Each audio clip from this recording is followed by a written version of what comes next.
எனவே பாருங்க, கர்த்தர் சொல்றாரு வலைகளை போடுன்னு சொல்றாரு. இவன் என்ன செய்யற? வலையத்தான் போடுறான். 6ஆம் வசனம் சொல்லுகிறது, வலை கிழிந்து போகத்தக்கதாக மிகுதியான மீன்களை பிடித்தார்கள். எத்தனை மீனை பிடிச்சாங்க? மிகுதியான மீன்களை பிடித்தார்கள். வலை கிழிந்து போகத்தக்கதாக. வலையை கிளியாமையும் கர்த்தர் பார்த்துக்கிட்டாரு.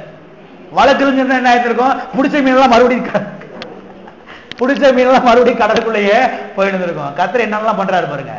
கர்த்தர் என்னென்னலாம் பண்றாரு பாருங்க. வலையை கிளியாமையும் பார்த்துக்கிறாரு, நிறைய மீன் என்ன செய்யறாரு? கொடுக்கிறாரு. ஆமென். மிகுதியான மீன்களை பிடித்தார்கள். சொல்லுங்க, மிகுதியான மீன்கள். 5-6 நண்டை பிடிச்சாங்க, 5-6 ஐல மீனை பிடிச்சாங்கன்னு சொல்லல. மிகுதியான மீன்களை பிடித்தார்கள். ஏன் மிகுதியான மீன்களை இவர்கள் பிடித்தார்கள்? மிகுதியான மீன்கள் வலையிலே வந்து சிக்கும்படியாக கர்த்தர் அந்த மீன்களுக்கு கட்டளையிட்டார். மீனுக்கே கர்த்தர் கட்டளையிட்டாரு, பேதுரு வலையை போடுவா, அனுப்பி மாட்டிக்க அப்படின்னு கர்த்தர் கட்டளை கொடுத்துட்டாரு. கர்த்தர் கட்டளை கொடுத்துட்டாரு. நான் சொல்லுகிறேன், கர்த்தர் உங்களுக்கும் சிக்க வைப்பார். என்னென்னலாம் கிடைக்கணுமோ அதெல்லாம் கர்த்தர் சிக்க வைப்பார். ஏராளம் பணங்களை கர்த்தர் உங்களுக்கு சிக்க வைப்பார். என்ன பாஸ்டர், மீனுக்கும் பணத்துக்கு என்ன சம்பந்தம் இருக்குது? இங்க மீன் தானே சிக்குன்னு போட்டிருக்குது, நீங்க நம்ம பணம் சிக்குன்னு சொல்றீங்க. கடல் ஓரத்தில் இருக்கிற எல்லாருக்கும் ஒவ்வொரு மீனும் ஒவ்வொரு பணம் மாதிரி. அவங்க மீனை தான் போய் வித்து பணமா மாத்துறாங்க. அவனுக்கு கர்த்தர் மீனை சிக்க வச்சாரு, உங்களுக்கு டைரக்டா கர்த்தர் பணத்தவே சிக்க வைப்பாரு. போங்க, விசுவாசிக்கிறீங்களா? இதெல்லாம் விசுவாசிக்கணுங்க. அநேக சபைகளிலே கர்த்தருடைய வார்த்தை கீழ்ப்படிச்சு நடந்தா, கர்த்தருக்கு பிரியமா நடந்தா பரலோகத்துக்கு போனாலும் சொல்லி தர்றாங்க.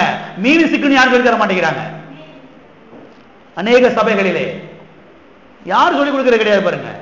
அநேக சபைகளிலே கர்த்தரோட நெருங்கி பழகுனா பரலோகத்துக்கு போலாம் பிரதர், மீன் சிக்கும் பணம் சிக்குன்னு யாரும் சொல்லி தர மாட்டேங்கிறாங்க. ஆனா இங்க ஒரு விஷயத்தை பார்க்கிறோம், கர்த்தரோட நெருங்கி பழகுனா, கர்த்தருடைய வார்த்தை கீழ்ப்படிஞ்சா மிகுதியான மீன் சிக்கும், மிகுதியான பணங்கள் சிக்கும். கடல் ஓரத்தில் இருக்கிறவங்களுக்கு மீன் தான் பணம், மீன் தான் பணம் பண்ண செஞ்சாங்க, மாத்துனாங்க. எனவே கர்த்தர் பேதுருவுக்கு மீனை சிக்க வைத்ததை போல கர்த்தர் உங்களுக்கு மிகுதியான பணங்களை என்ன செய்வார்? சிக்க வைப்பார். எத்தனை விசுவாசிக்கிறீங்க? வீடை கட்டுறதுக்கு, கல்யாணத்தை முடிக்கிறதுக்கு, எல்லாத்துக்கும் கர்த்தர் பணத்தை சிக்க வைப்பார். பிசினஸ் ஆரம்பிக்கிறதுக்கு, தொழில் ஆரம்பிக்கிறதுக்கு, வீடை வாங்குறதுக்கு, வண்டியை வாங்குறதுக்கு, காரை வாங்குறதுக்கு கர்த்தர் பணத்தை உங்களுக்கு சிக்க வைப்பார். எத்தனை விசுவாசிக்கிறீங்க? ஆமே.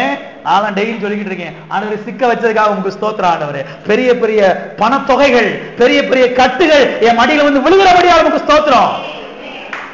பொய் சொல்லலாம சொல்லிக்கிட்டு இருக்கேன் டெய்லியும். நிறைய பணங்கள் என் கையில வந்து சிக்கட்ட ஆண்டவரே. பெரிய இடம் வாங்கணும், சர்ச்சுக்கு பெரிய பில்டிங் கட்டணும். எத்தனை பேர் இருக்கிறீங்க? சிக்க வச்சதுக்காக உங்களுக்கு ஸ்தோத்திரம். எனவே கர்த்தர் பேதுருவுக்கு மீனை சிக்க வைத்ததை போல கர்த்தர் உங்கள் ஒவ்வொருவருக்கும் பணத்தை சிக்க வைப்பார். ஆமென்.